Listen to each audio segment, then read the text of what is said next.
Good afternoon, everybody.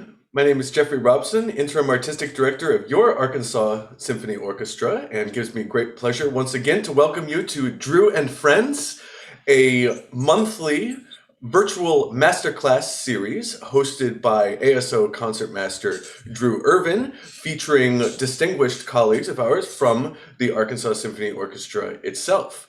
For those of you who are new to this, a masterclass is a venerable tradition in music education. It combines the virtues of a private lesson with those of a public performance, where students will play for a live audience, or in this case, a live digital audience, and then be coached on that performance. So it's an incredibly beneficial type of music education. We've been doing this all year, broadcasting them through all of the ASO channels. So this month, we are featuring some of the youngest students in the pyramid of music education that we present at the Arkansas Symphony Orchestra. These are all students of the Sturgis Music Academy, our community music school that is directed by our own Catherine Williamson. And with that, I'm going to turn things over to ASO concertmaster Drew Irvin. So this is a little different from the kids getting ready for college auditions, right, Drew? Yeah, very much different. And it's very excited. I'm very excited, young ladies and gentlemen, young violinists and cellists. A real quick thank you to Geoff for being here today.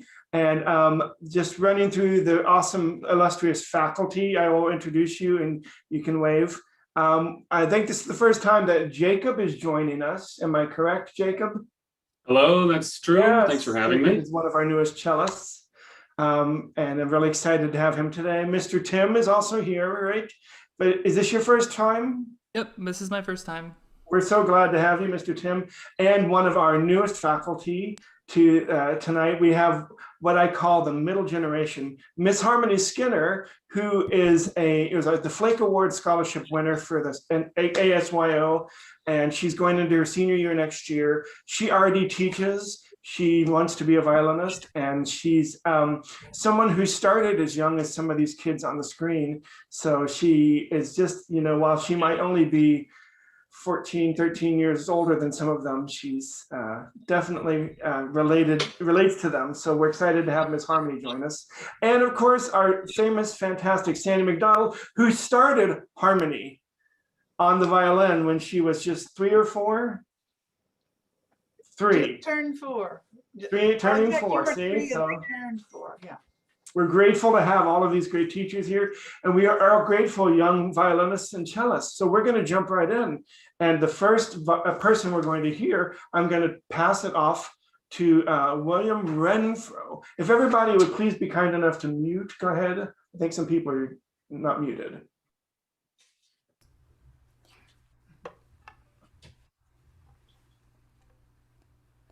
Can I do it now? Yes, please. Okay. Okay.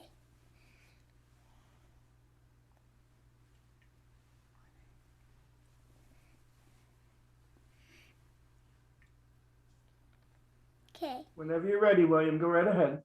Okay. My name is William Renfro. I'm 40 years old. My teacher is Miss Catherine, and I'm gonna play Perpetual Motion.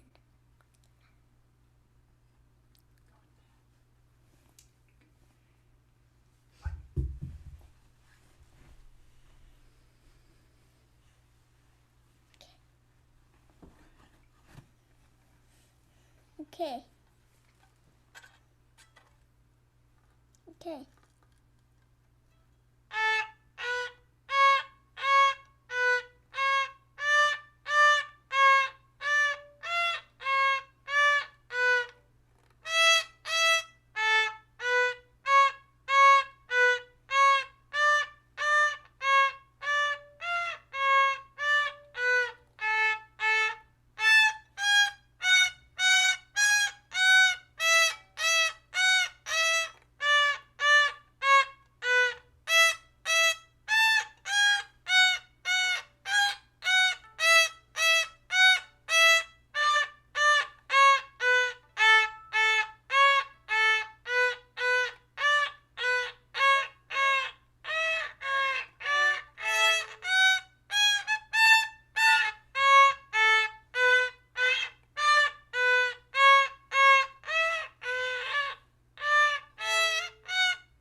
Wow, William, that is fantastic.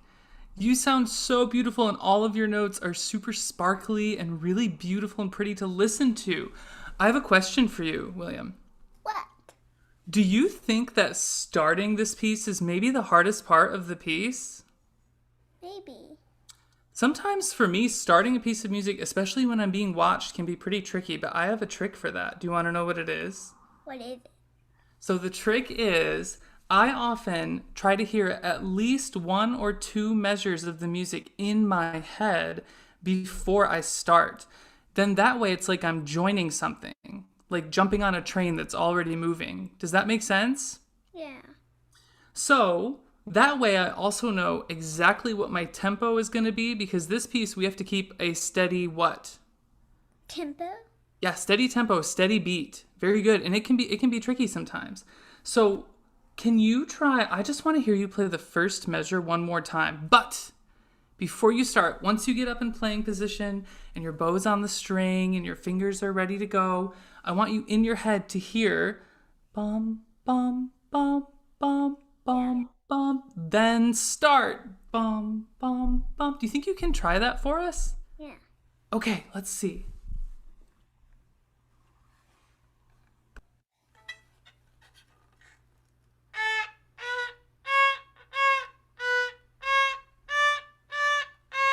William, Yeah? that's beautiful. I have a question for you. What Did is you hear all of that first measure in your head before you started? it? I did. You heard it all in your head at the tempo that you were going to play it? Yeah? Wow. I have a little experiment. Maybe I'm going to be the voice in your head. So I will sing the first measure, and then I want you to join in right when I finish the first measure. Does that make sense? Yeah. Okay, show me you're ready. Show me playing position. Okay. Okay, I'm going to be the voice in your head. Ready? Bum, bum, bum, bum, bum, bum, bum, bum.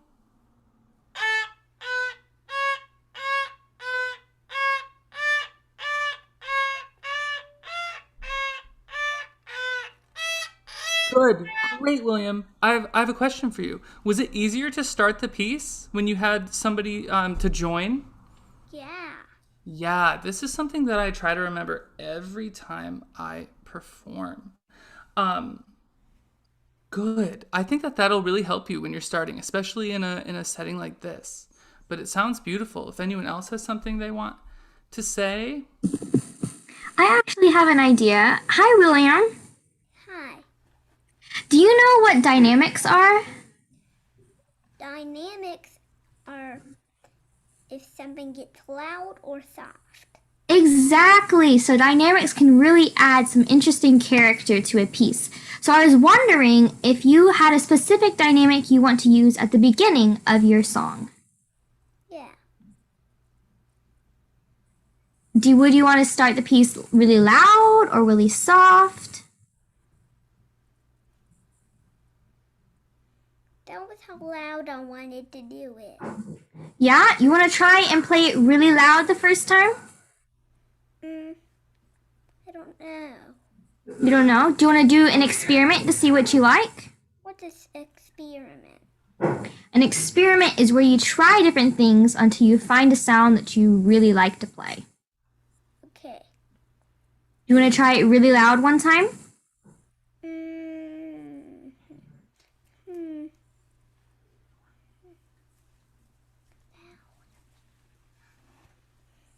Okay. I'm gonna do it really loud. Okay. Okay.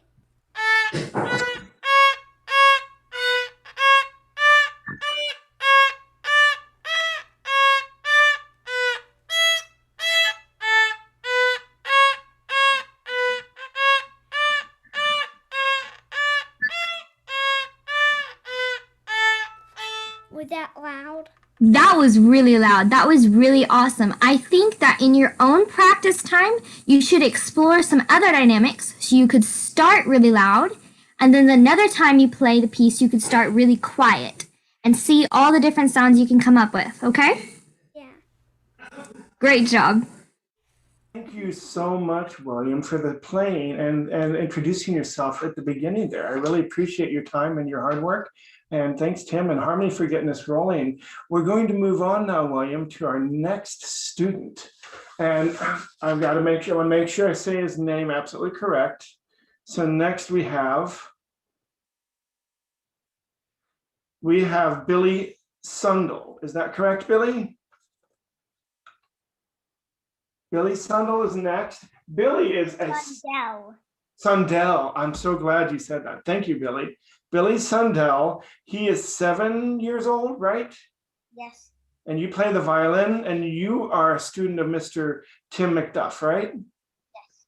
And you're going to be playing May Song, right? Yes. I'd love to hear it whenever you're ready.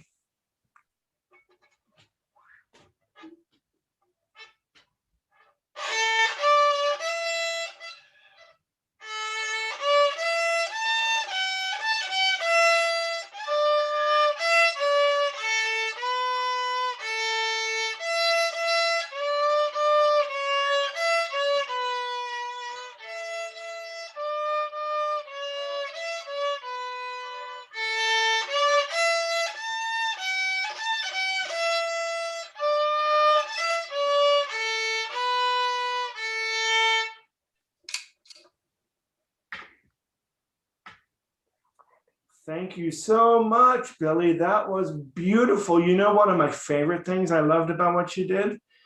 It was your dynamics. We've heard dynamics today in this class already, haven't we? So thank you so much for working hard on your dynamics.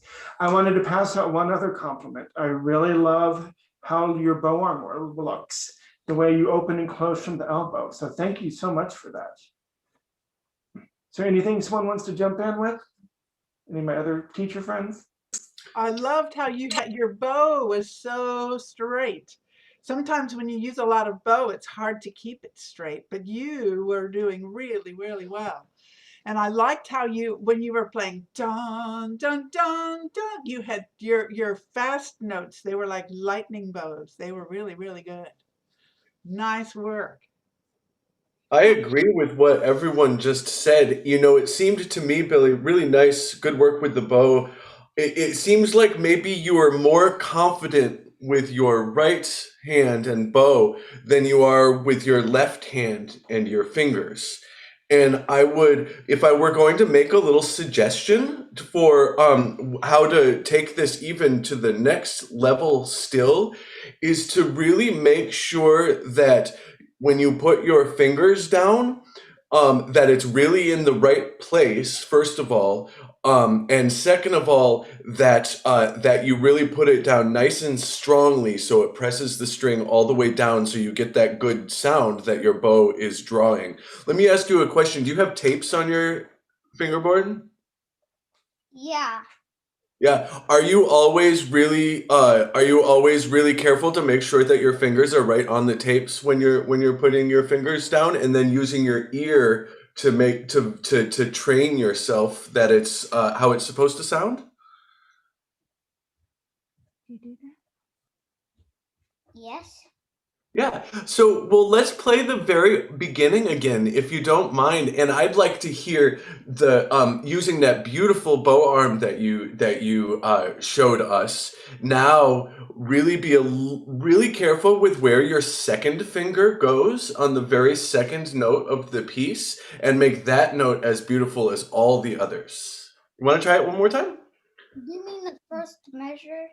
Yes.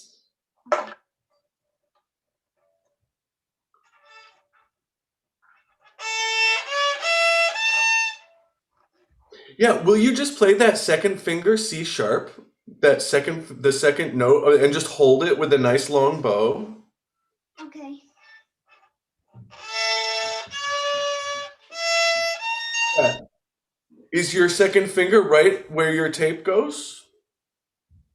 Like really, really exact. I don't know. Yeah, you can use your eyes to check if your finger is in the right place. Okay.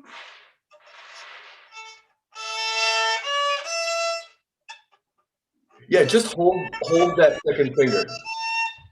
It's really close, Billy. So I would just encourage you to use your eyes to help you play the violin, on where your fingers and where your bow goes. And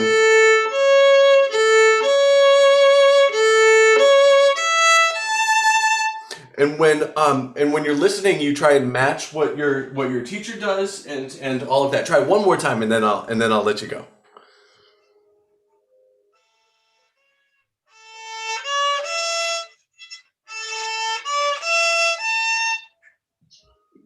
It's getting there. Good job. Thank you for working with me on this. And that's a really big part of violin playing, is making sure our fingers are exactly in the right spot. Great work, Billy. Keep it up. Awesome, gang. And thank you, Billy, for that playing and being such a good student. And we are going to move on now. The next person that we have, it's Fenley Wright. And Fenley, you may go ahead and get settled. And Fenley Wright is an 8-year-old, and she plays the violin. And you're a student of Miss Sandy McDonald, right? And you're going to be playing Musette for us, right? Yes. Whenever you're ready, please.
Thank you so much, Miss Fenley. I wanted to say what I really enjoyed with that piece.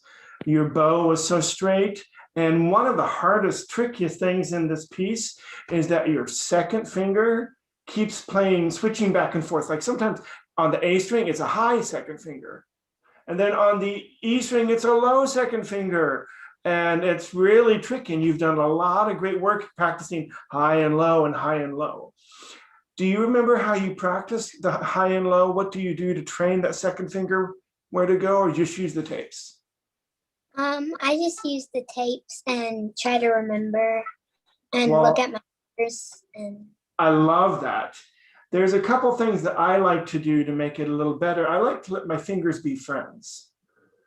So for example, when it's a high 2, I feel like it needs to be right next to where the third finger goes. So that this is the second finger and the third finger, feel like they're buddies.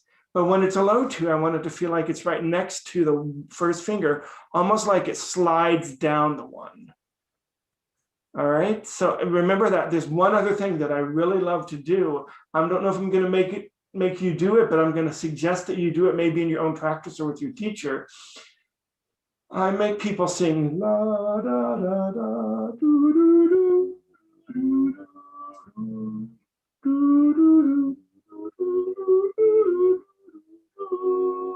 And I make them sing it, because when you sing it, once your brain can do it very well, all of a sudden your fingers get a little better. So you don't have to do that right now unless you really like to sing. But I would encourage you to try singing and making sure that the 2s are higher sometimes and low on the A string and lower on the E string every now and again. Specifically, the trickiest measure is anytime you follow a fourth finger, your tube has trouble getting low enough, and that's pretty normal. Very, very esoteric stuff. Very, very, very sophisticated. Sorry, I just used a college ACT word. I apologize. It's really tricky stuff, okay? When you have a 4 and you have to follow with a low 2, that's really far away in violin land, okay? So practice singing that. Anybody else?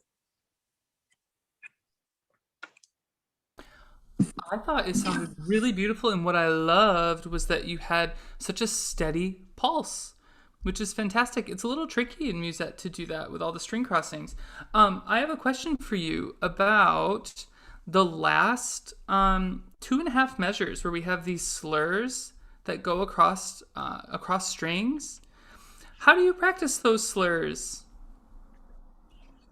I play them in the song, and I keep practicing them in the song and play it a bunch. That's gonna help them get better. But I have something else that I would like to suggest. Have you ever practiced slurs using stop bow? No? So when I have a bunch of slurs, I will practice them. Instead of just playing the slur, I'll play.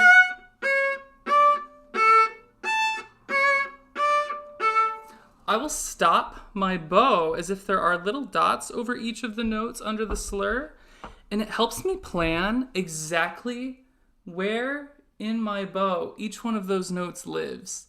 So then when I get rid of the stops and I play da-do-da-da, I know exactly where those notes are, and it helps me kind of plan and find out where my string crossings are at the same time.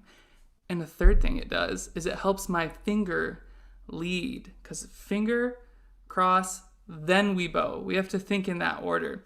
So maybe you can try that sometime, playing your slur stop bow. It's really fun. And it helps them become smoother, actually, even though it doesn't seem like they're very smooth when we practice them that way. But fantastic job. It's really great to hear you play. Thank you.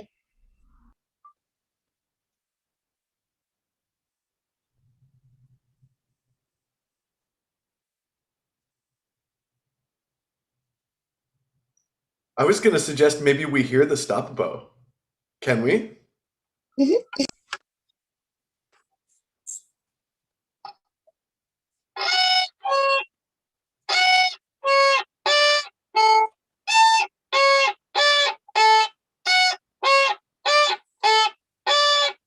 Beautiful, beautiful, Fenley. So that's separate bow, where we just play with the bow down, up, but with stop bow, because it's a slur, where you started, you're going to have 4 notes up bow. Up, up, up, up. Then we go down, down, down, down. Does that make sense? Let's try that.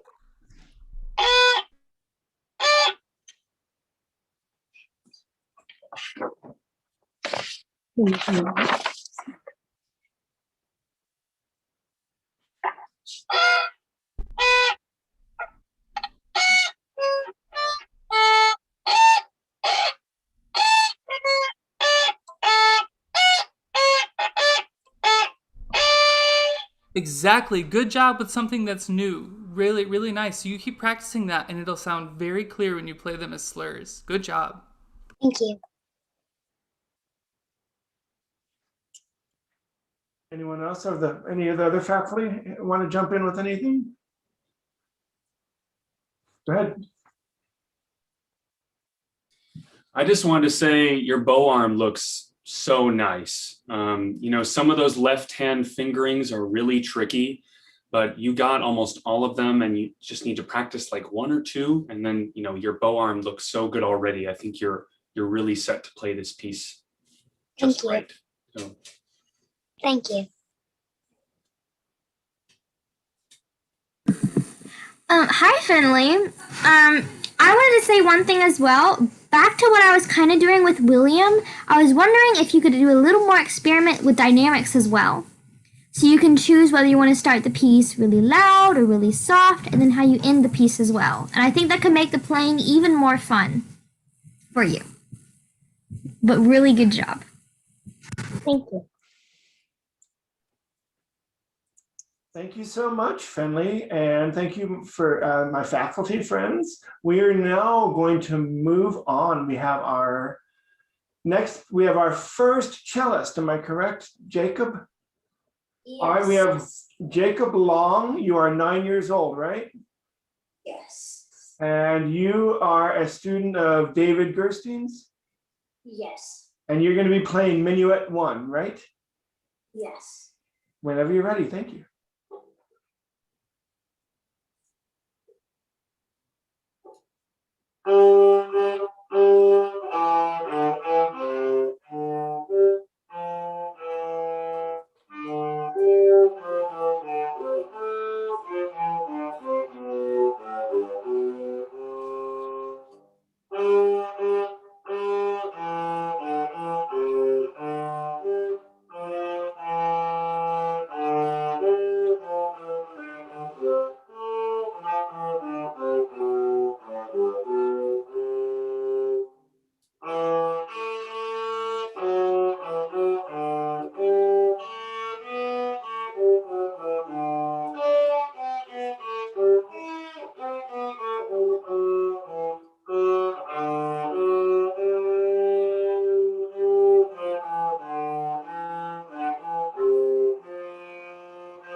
Bravo. Am I unmuted? I think so.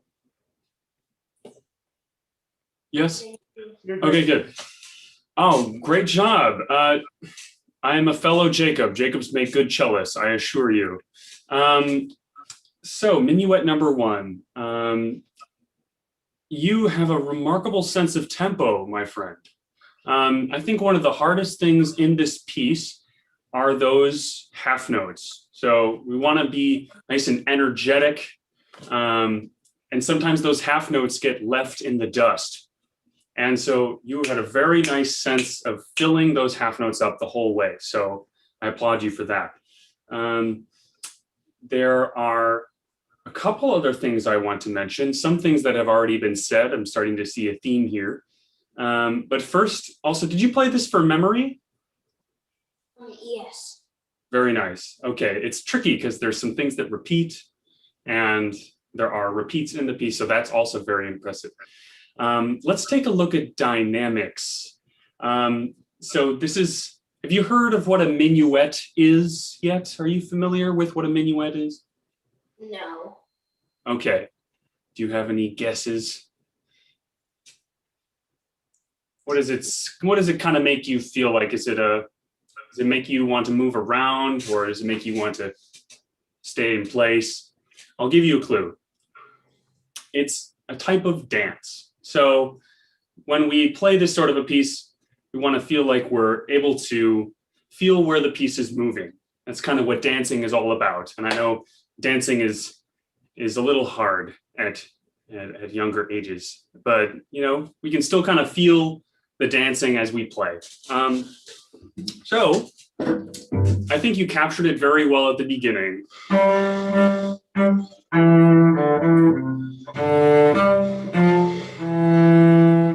Right, so you had a very nice sense of tempo as well, and that's so important for dancing.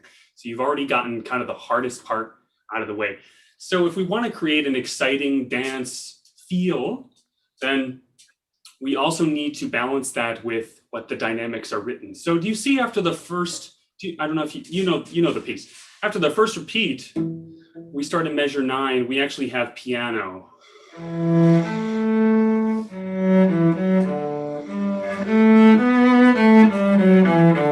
And then we can build up into more of that exciting feel.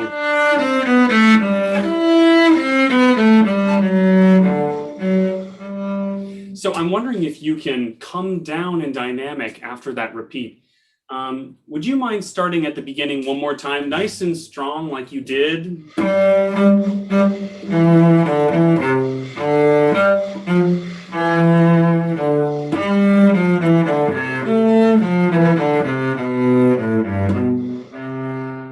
And then, can you come down in dynamic? I think that you can achieve that a little bit better, and that'll be even more exciting for your listeners if you give that contrast. Can you start from the beginning one more time, please?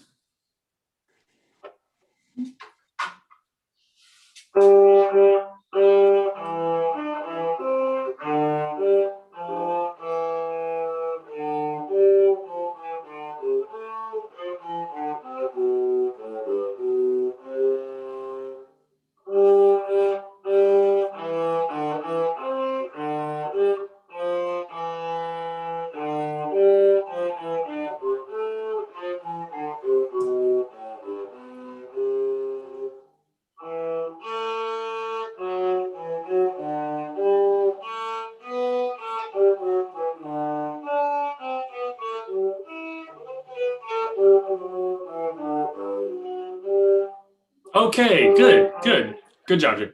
Okay, that's the right idea. I think you can be even a little softer, but just have a look at that.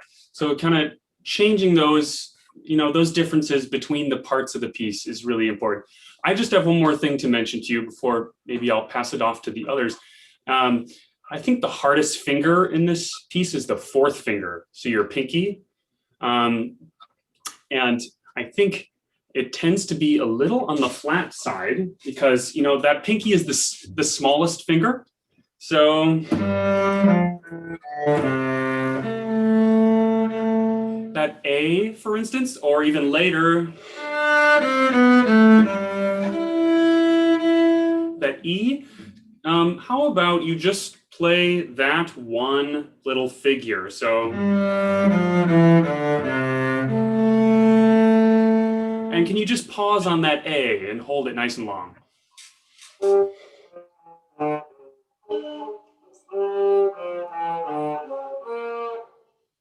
Oh, one more time. Oh my, that's perfect. That's right in tune. So maybe all it takes is a little focus, so just that one pinky can be a little bit troubled, but you just showed right there that you have it in you. So well done. Does anyone else have anything? I just wanted to jump in and say, I love how relaxed you look. That's a really wonderful thing. And I'm wondering, because you are so relaxed, if you would play a game with me for the first measure. I don't know how well you can see my bow, but I'm going to use a small bow at the beginning. Can you do a small bow first measure, just like this? Just that much. Oh, sorry. No, you're my fault. There you go.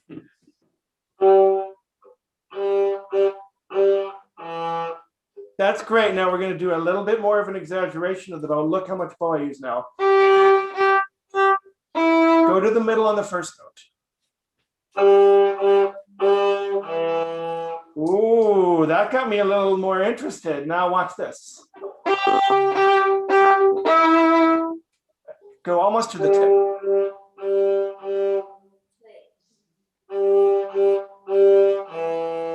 Yes, those three levels are much more interesting and exciting. Was it hard to do that big bow at the beginning? Yes. Yeah, but that's one of our cool things that we learn about playing a string instrument.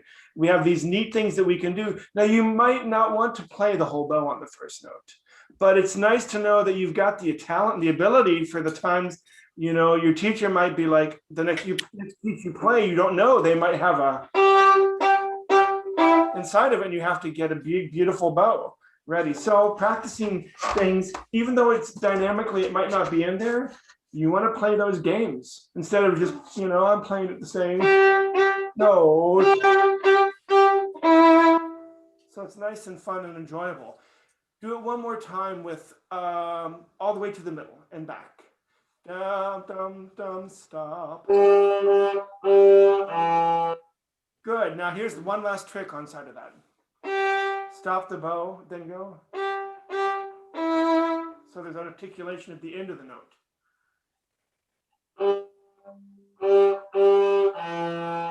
That's getting better. I said a really confusing thing. I said articulation at the end of the note. I want you did exactly what I asked. Hear that ring in my violin? Can you leave room for the ring of their sound between each bow?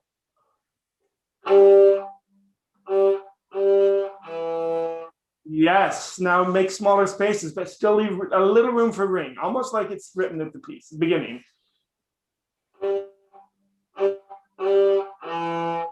But still try and go to the middle. Here, watch, I'm gonna try and do the ring with little bow, watch. There's not much ring, but watch. There's more ring when I use more bow.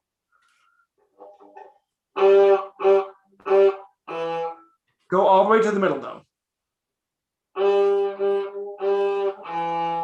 I would take that much ring and then start working on getting the spaces between the notes later. But that was a beautiful ringy sound. Did it feel like your cello got bigger in sound?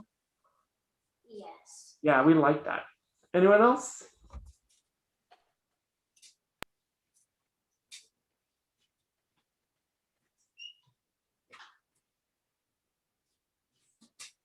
All right, ladies and gentlemen, I think we're going to move on. Thank you, Jacob, for playing the Minuet 1 for us. Next, we have Ethan Tang. You are scheduled next. Am I correct? You're 8 years old? And you are a violinist, and you're going to play, you are one of Catherine Williams' students, yes? You're going to play Seitz Concerto number 2, the third movement, right? And am I correct that you're going to play just the first page? Great. Whenever you're ready, please.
Ethan, go ahead, Geoff. Okay.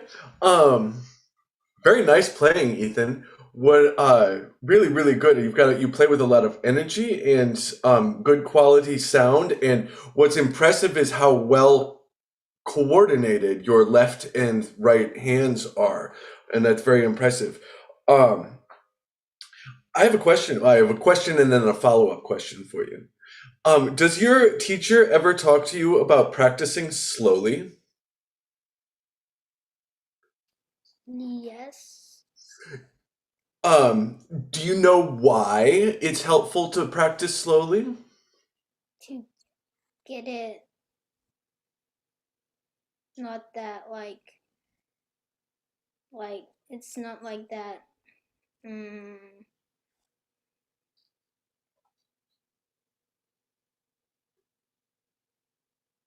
Well, that's okay. It's a bit of a trick question because really, honestly, practicing slowly is for all sorts of reasons, right? It's for general improvement. But one of them is making sure that your notes are not just close to in tune, but really in tune.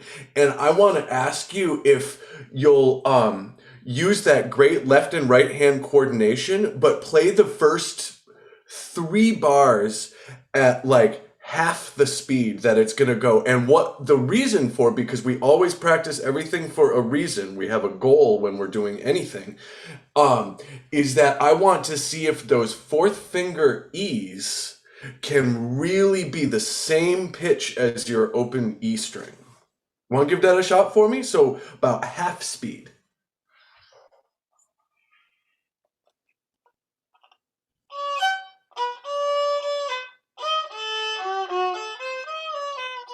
Good, good. So, it's funny with tempos, because we can think we're playing something a lot slower, and it's actually, if you went back and heard it, you'd realize that was almost the same speed. So what I'm going to ask for is this. And again, your fingers are great, and that's why I'm really challenging you to really get them in the right place. How about this speed?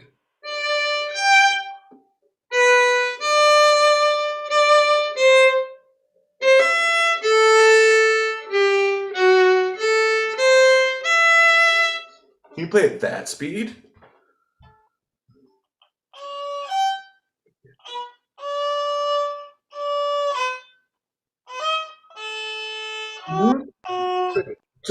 So listening now, how did that, now when I listen to it extra slowly like that, I think the reason the 4th finger might be a little bit flat is because the first note itself might be just a little bit flat. So make sure that the very, very first note is right on that place where it's supposed to be, and try it one more time for me. You're doing a great job.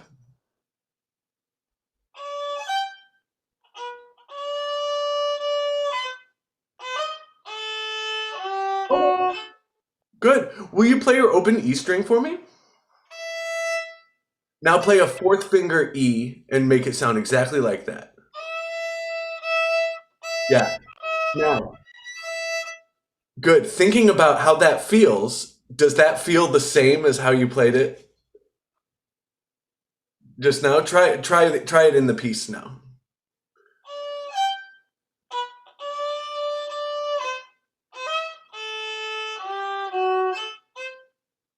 That was much better. So you can always check it against your open E string, and then try and get it to feel the same way when you go back to it, and then you can speed it up. So thank you for working with me on your intonation, and keep up the good work. I agree with what Mr. Geoff said. You have fantastic energy. It's really great, and I can tell you really like playing this piece. Another reason we practice slow is there are a lot of different layers of a piece of music that we're looking at. Like, for instance, if we look, let's say we look at the second note of the piece that you play. How many pieces of information are there? Well, first we have the pitch, which is a G. We have the rhythm, which is an 8th note. We have an articulation, which is staccato. We have a crescendo under that note. That's so many pieces of information on one note, right? And if we play da-dum, bum, bum, we might miss some of the information. So when we practice slow, we have to make sure we're really seeing everything. It's like looking at a map and making sure you see every detail that's there. I want to talk about measures 19 and 20. So Ethan, can you tell me, when we play double stops or triple stops on the violin, do we need more bow weight, the same bow weight, or a lighter bow weight than when we just play one note by itself? What would you say? Lighter. Lighter?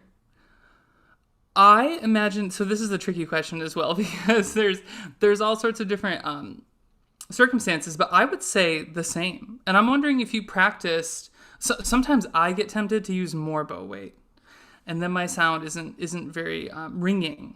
So I'm wondering, Ethan, if you've practiced these 2 measures with just open strings. Have you ever tried that before? So no left hand, just open strings.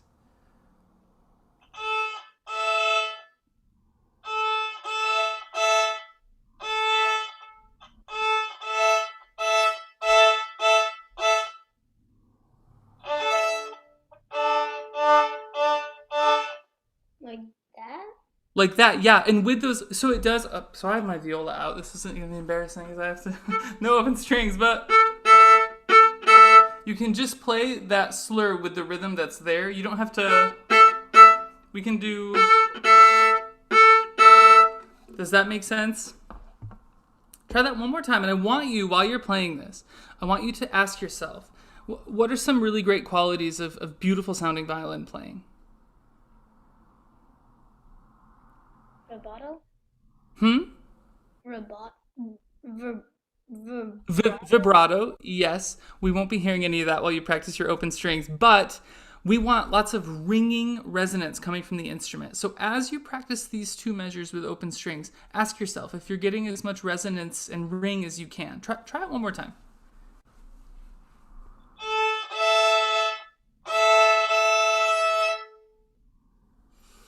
Good, yeah. And then I think the next measure is kind of tricky because we have triple stop on the downbeat. Can I hear measure 20?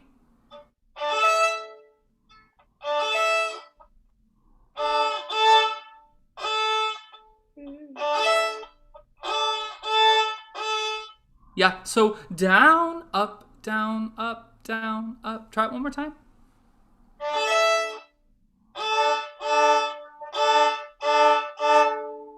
Good, good. So once you add your left hand to this recipe, keep your bow hand just as relaxed as it is that time. Because sometimes what tends to happen is when we add the left hand, we start to get a little crunchy. So always practice things open strings and listen for the sound quality, but fantastic job. Thank you so much, Ethan. And I really appreciate your fun play and a lot of hard work on that. We are going to move on now to Eve Hereford. Eve, you are 8 years old and you play the violin, right?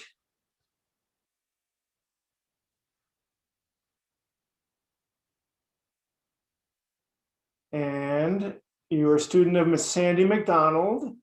And you're going to be great. Whenever you're ready, you're going to play Bourée for us, right? Yeah. Great.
Well, thank you so much, Eve. That was a lot of fun. I loved I like to call those the roller coasters. There's so many notes and so many string crossings and so many slurs. So I'm wondering what do you do to practice that tricky spot?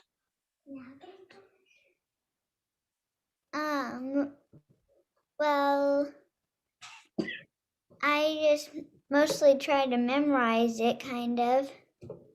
That makes it easier to play. I love that. Do you want to play a little game with me? Yeah. Let's see if you can. I'm going to try and take some of the notes that we got from the other teachers. Can you play?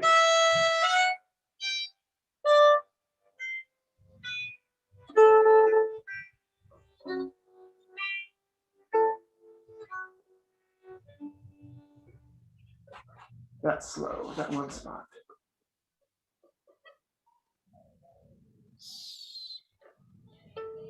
E, 1, 2, 3.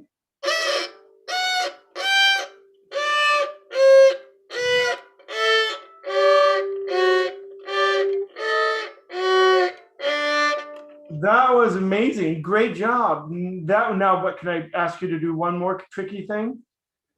Isn't there a slur here? And a slur here? And a slur?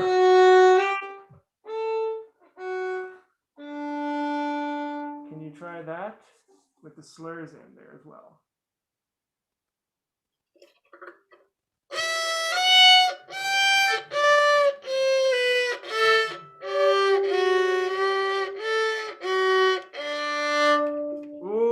That got so much better. That was on the right track.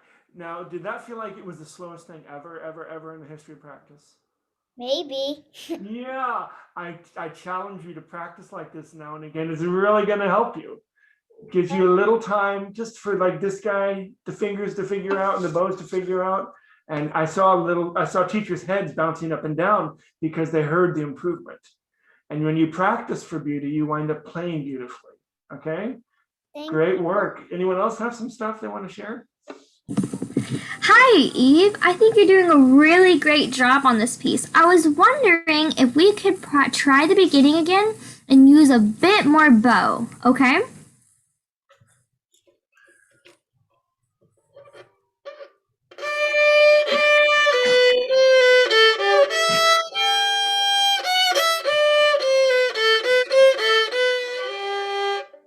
Great, that's really good. Can we try it one more time with that same amount of bow and then go a little bit slower so when we get to the faster notes, we have more time to use the bow?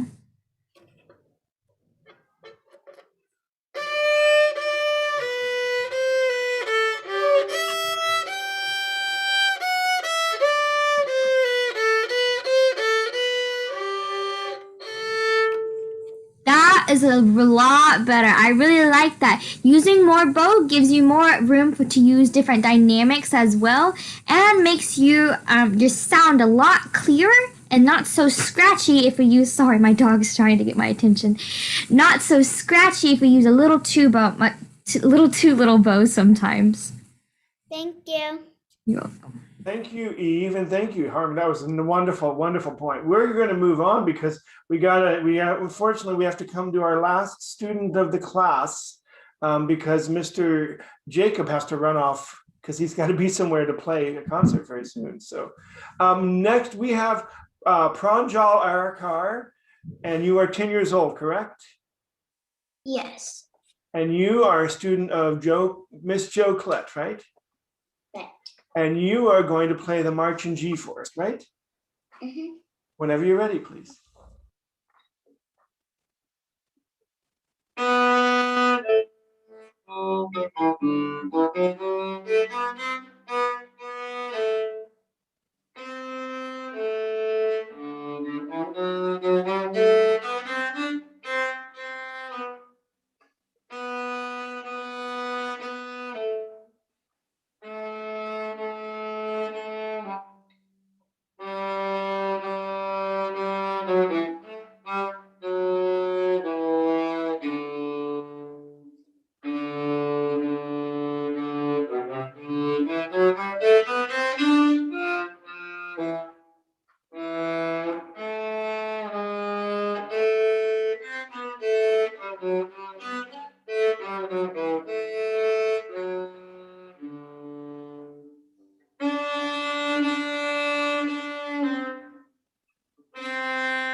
Wow, well done.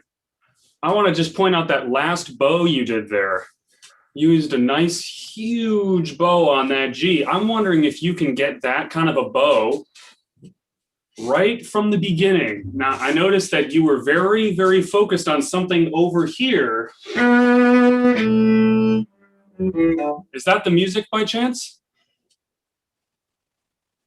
You're looking over your right shoulder. Okay, I think that's just fine, but you are very focused on that. And I think you might have need to put a little more attention right on your bow at the beginning.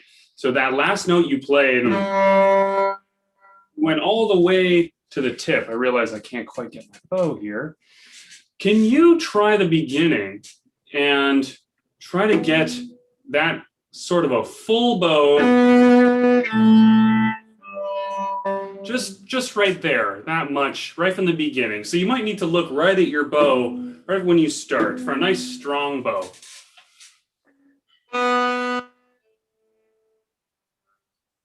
Very nice. That's the right idea. I just wanted to say you play so well. I'm watching you. Your teacher has done an excellent job. Your bow arm is very nice alignment. You have a very straight bow. So I really applaud you for that. That's excellent work. I just want to make sure that you're balancing you're looking at the music with kind of the character you're bringing out. So once again, can I challenge you not to look at the music at the beginning? I know that's very tricky and very annoying. I'll just challenge you once for it. Can you memorize the first few notes and just play a couple measures? So, and so that will allow you to just really focus on opening up the bow right at the beginning. Just try a little bit.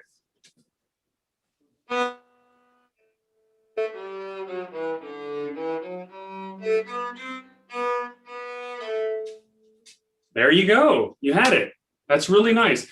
I know you're still using the music yet, and that's just fine. Occasionally, try to challenge yourself just like that. Just a few measures, right? Without looking at the music. And that'll help you focus on that sound, number one. And number two, that'll help you start to learn the memorization.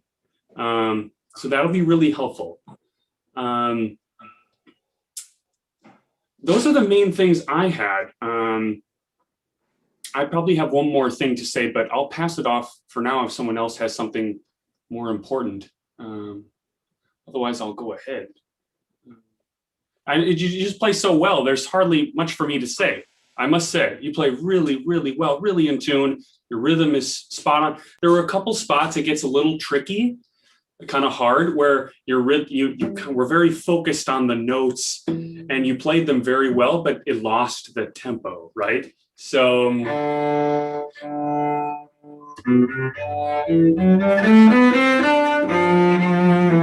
this jump right here is kind of hard, right?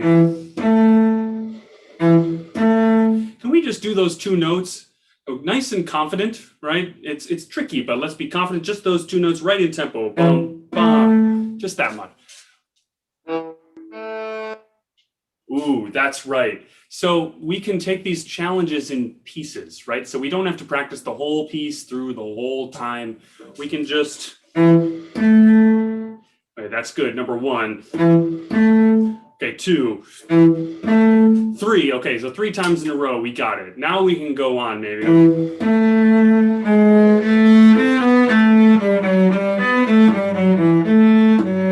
That sort of thing. Can you just try from that part and just right from here? And just do that line or so.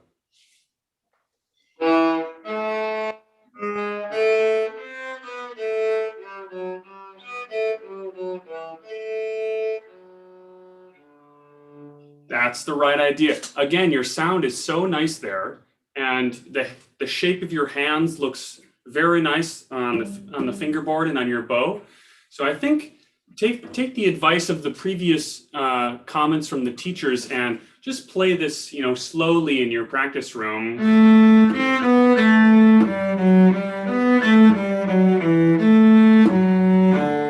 And so those last 2 notes are just, just quarters, so they don't have to be too slow. So just some slow practice there will help. But that's all I have. You play very well, so congratulations. Thank you. Thank you so much, Jacob. I just want to ask if any of my fellow teachers have something they're dying to say, because we're kind of close to the end here.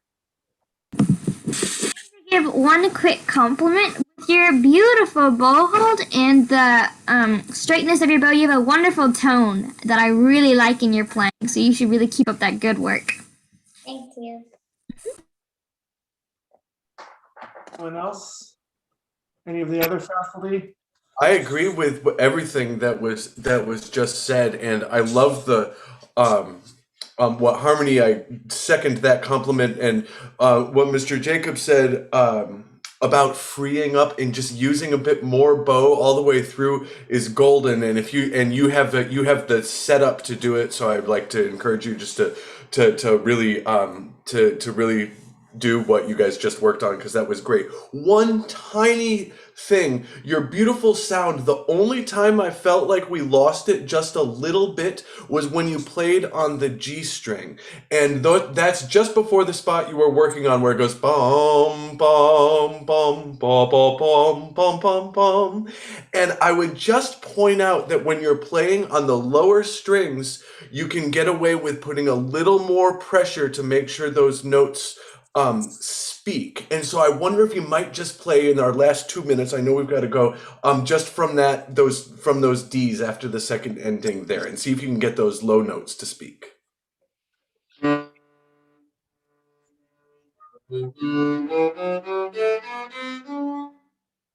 Yeah, already better. So, and again, with the slow practice, you'll hear those tiny things that aren't quite, aren't quite up to where you want to get them. And just keep up the great work. I'm so glad you, along with everyone else, played today. Thank you. Thank you so much, Jeff. Thank you. I want to thank each one of our amazing students, William and Billy and Fenley and Jacob and Ethan and Eve and Pranjal. The music, the seeds of music that you guys have planted, I am so excited. I want to thank Harmony for showing up, because the future of violin teaching and music teaching, I'm excited with people like you involved with it. I want to thank our fantastic, my other ASO faculty, Tim and Sandy and Jacob and Jeff. And as always, thank our fantastic tech, Brandon. Thank you guys so much. Appreciate you. Students, I just want to say, go do more practice. Make sure you always practice with a purpose, and we will see you guys the next time.